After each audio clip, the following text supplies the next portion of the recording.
Изградбата на домот на армијата или офицерскиот дом започнала во 1909 година и се верува дека проектот бил дело на архитекти од Австрија и од Италија, а на изградбата работеле локални мајстори.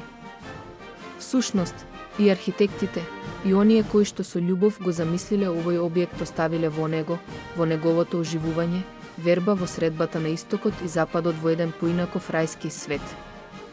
Објектот е синтеза на повеќе стилови и хармонично спојување на елементи и символи пренесени од исток и од запад. Започна да се гради за потребите на турските офицери, не успел да биде завршен во нивното време. Концептот за овој објект бил замислен како синтеза на тврдина и палата.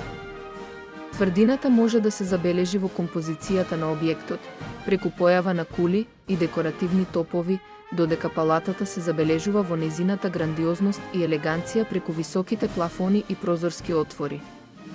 Набрзо по почетокот на градбата Битола ја зафатиле Балканските војни и Првата светска војна, со што биле запрени сите активности и објектот претрпел извесни оштетувања.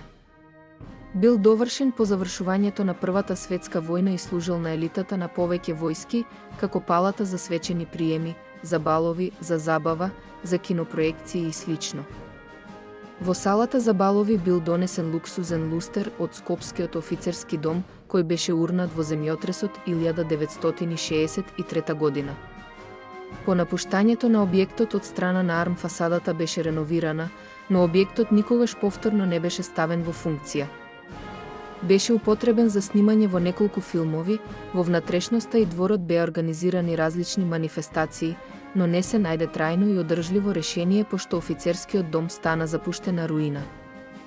Во 2020 година од страна на општина Битола со помош од Европската унија и Светската банка беше започнат процес на комплетна реконструкција. Реновираниот дом се отвори во 2021 година.